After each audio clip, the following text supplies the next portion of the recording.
સમાચાર ન્યૂઝમાં આપનું સ્વાગત છે। પાણીમાં પથ્થર નાખીએ એટલે તે ડૂબી જાય એ વિજ્ઞાનનો નિયમ છે, પરંતુ જો પથ્થર પાણીમાં ડૂબવાને બદલે તરવા લાગે તો? જી હા, છોટાઉદેપુર જિલ્લાના સંખેડામાંથી કંઈક આવો જ અનોખો અને આશ્ચર્યજનક કિસ્સો સામે આવ્યો છે।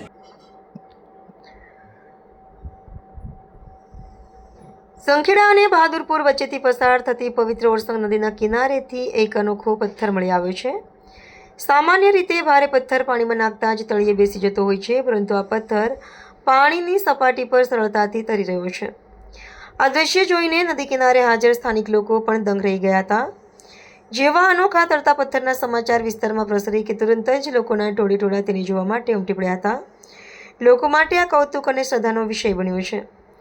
કેટલાક લોકો તેને રામાયણ કાળના રામસેતુના પથ્થર સાથે સરખાવી રહ્યા છે, તો કેટલાક તેને કુદરતનો ચમત્કાર માની રહ્યા છે।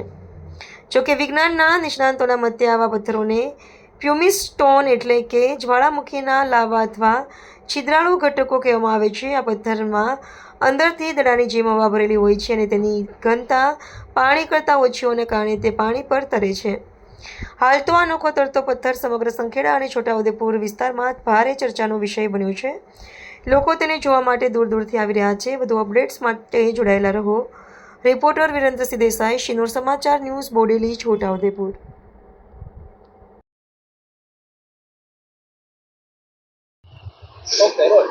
નમસ્કાર, હું જય કાછિયા સંખેડાથી।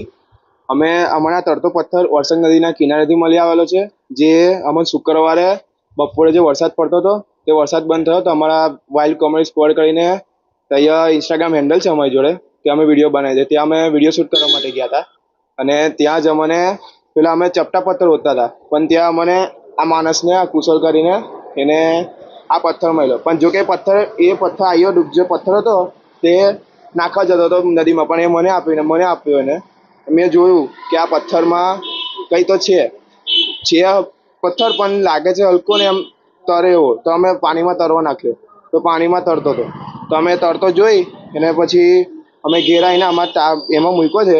તે હાલ હમણાં ગુજરાત હોટલ સંખેડામાં છે।